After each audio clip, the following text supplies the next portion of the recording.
Hey guys, Kitty Miranda here with Balloon Box Wellness. How are you today? Welcome. We are going to be doing something really fun today. We're going to be reading a book that has a great message with it. So, any other time I would start with my positive stick jar to give you a quote, but I think I have the best quote for today on what we're going to be learning about. So, here it is, plain and simple. I will not give up. Now, sometimes when we get frustrated and we have this thought in our head that we want to go perfect and it doesn't, sometimes we just want to give up. We get frustrated, we get angry, and we think, I'm done. This isn't going to work out. But that's not how we succeed. We succeed sometimes when we do fail. And you'll learn that. And it might be a hard learn for some of you.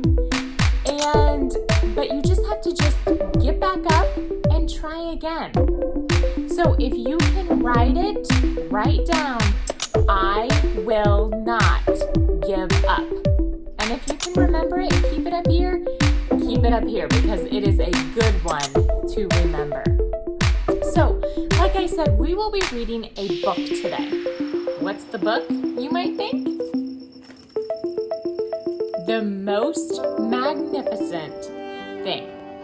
Let's get started. Let's see what it's about. This is a regular girl and her best friend in the whole wide world. They do all kinds of things together. They race, they eat, they explore, and they relax. She makes things, he unmakes things. One day, the girl has a wonderful idea. She is going to make the most magnificent thing. She knows just how it will look. She knows just how it will work. All she has to do is make it. And she makes things all the time. Easy peasy. First, she hires an assistant. Do you see who the assistant is? Next, they gather their supplies. They set up somewhere out of the way and get to work. The girl tinkers and hammers and measures, while her assistant pounces and growls and chews. Sounds about right? When she is finished, she steps back to admire her work. She walks around one side. Her assistant examines the other side. It doesn't look right. Her assistant picks it up and gives it a shake. It doesn't feel right either. They are shocked to discover that the thing isn't magnificent or good. It isn't even kind of sort of okay. It is all wrong. The girl tosses it to the side and gives it another go. She doesn't give up. She smooths and wrenches and fiddles. Her assistant circles and tugs and wags. When she is finished, she stands up and takes a long look at it. Her assistant gives it a nudge with his paw. The thing is still wrong. She decides to give it another try. She didn't give up. The girl saws and glues and adjusts. She stands and examines and stares. She twists and tweaks and fastens. She fixes and straightens and studies. She tries all different ways to make it better. She makes it square. She makes it round. She gives it legs. She adds antennae. She makes it fuzzy. She makes it long, short, rough, smooth, big, small.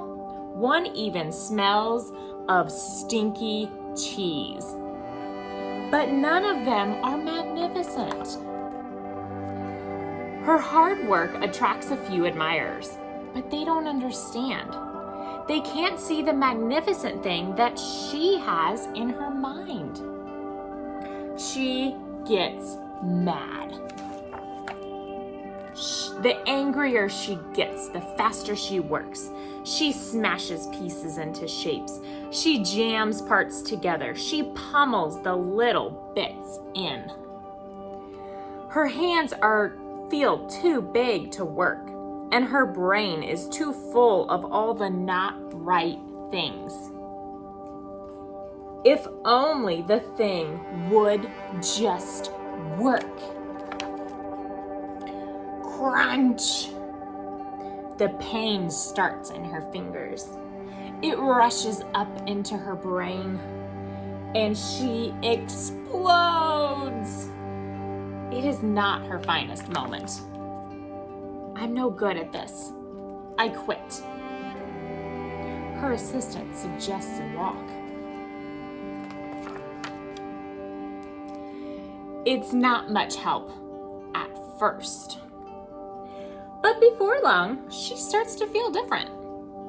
Bit by bit, the mad gets pushed out of her head. As they stroll along, she comes across the first wrong thing she made. The bad feelings are about to start all over again. Then she notices something surprising. There are some parts of the wrong things that are really quite right. The bolts on one, the shape of another, the wheel-to-seat ratio of the next. There are all sorts of parts that she likes. By the time she reaches the end of the trail, she finally knows how to make the thing magnificent. She gets to work. She works carefully and slowly, tinkering, hammering, twisting, fiddling, gluing, painting. Her assistant makes sure there are no distractions. This is the perfect thing to ward off bears. This will stop that leak. This one's all wet. The afternoon fades into evening. Finally, she finishes. She alerts her assistant. The pair take a good long look. It leans a little to the left, and it's a bit heavier than expected. The color could use a bit of work too, but it's just what she wanted. They climb aboard and take it for a spin. They are not disappointed. It really is the most magnificent thing. So the moral of the story, just like the quote is today, I will not give up. She didn't give up. She tried and she tried and she tried and she got frustrated. She thought she was gonna quit, but what did she do? She took a break. She cleared her mind. She stepped back. She probably did a little deep breathing too. And then she came back and she tried again. And what happened? She did build the most magnificent thing that she had up here. Now, you are all creative. You will try something new in your life. You'll try to build something. You'll try to create something. And it might not work out the first time, but don't give up. Keep pushing forward because you will get it. You will succeed. So, I hope you enjoyed the book. I know I did. And I will see you back soon for some more. Have a great day.